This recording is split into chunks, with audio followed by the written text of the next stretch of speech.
The Black Cat. The Black Cat.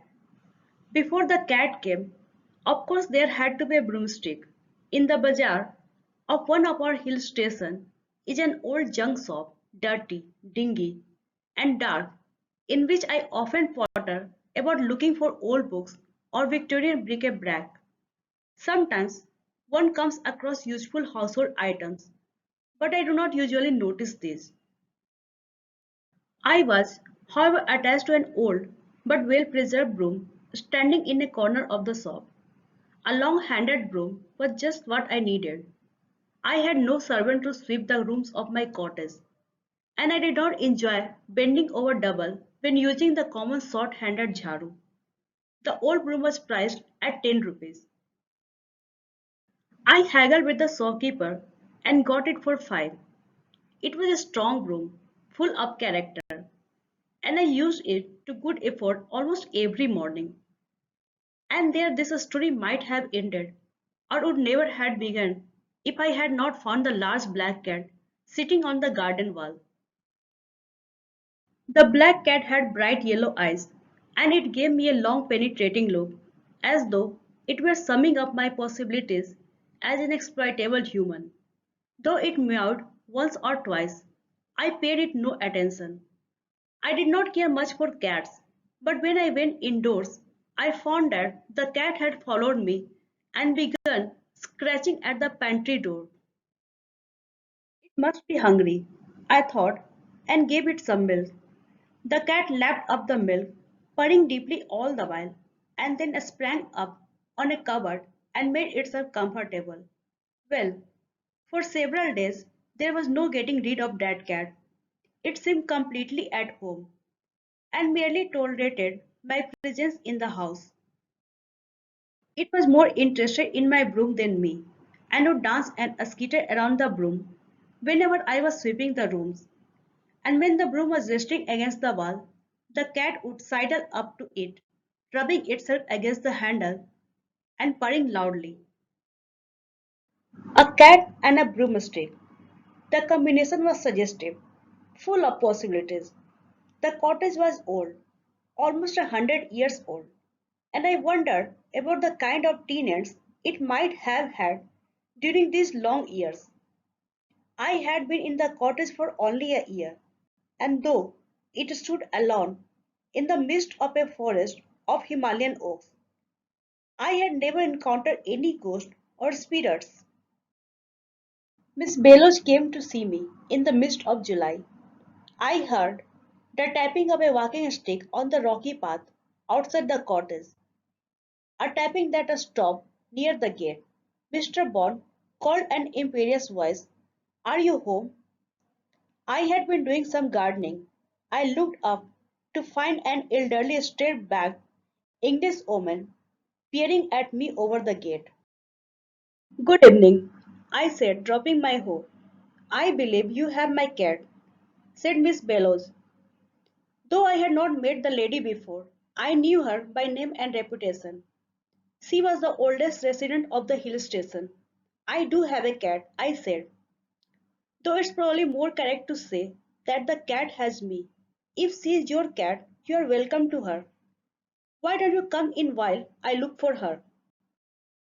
Miss Bellows stepped in.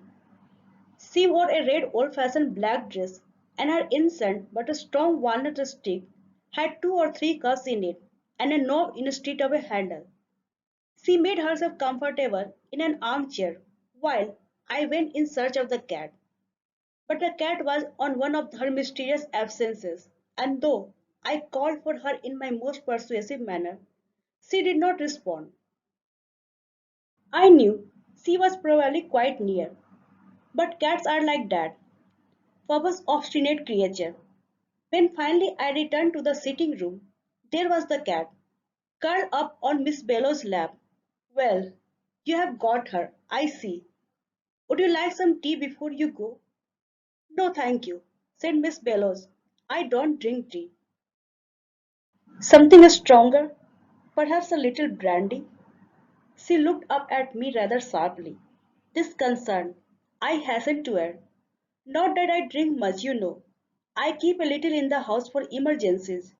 It helps ward off colds and things. It's particularly good for airwell for colds. I finished lamely. I see your kettle's boiling, she said. Can I have some hot water? Hot water, certainly. I was a little puzzled, but I did not want to antagonize Miss Bellows at our first meeting. Thank you, and a glass. She took the glass, and I went to get the kettle. From the pocket of her voluminous dress, she extracted two small packets, similar to those containing chemist powders. Opening both packets, she poured first a purple powder and then a crimson powder into the glass. Nothing happened. Now the water, please, she said. It's boiling hot. Never mind. I poured boiling water into her glass, and there was a terrific fizzling and bubbling as the frothy stuff rose to the rim. It gave up a horrible stench.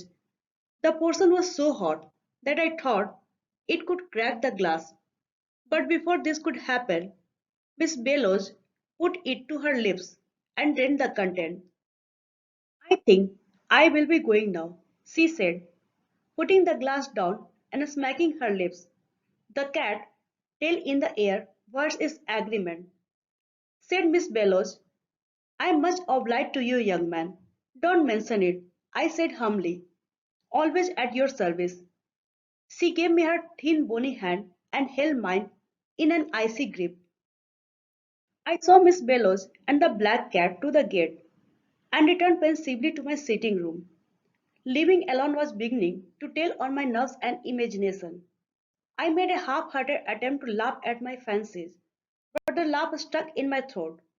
I couldn't help noticing that the broom was missing from its corner. I dashed out of the cottage and looked up and down the path. There was no one to be seen. In the gathering darkness, I could hear Miss Bellow's laughter, followed by a snatch of song.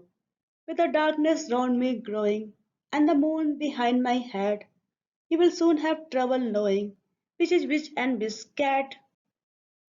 Something weird overhead like a Diwali rocket. I looked up and saw them, silhouetted against the rising moon. Miss Bellows and her cat were riding away on my broomstick.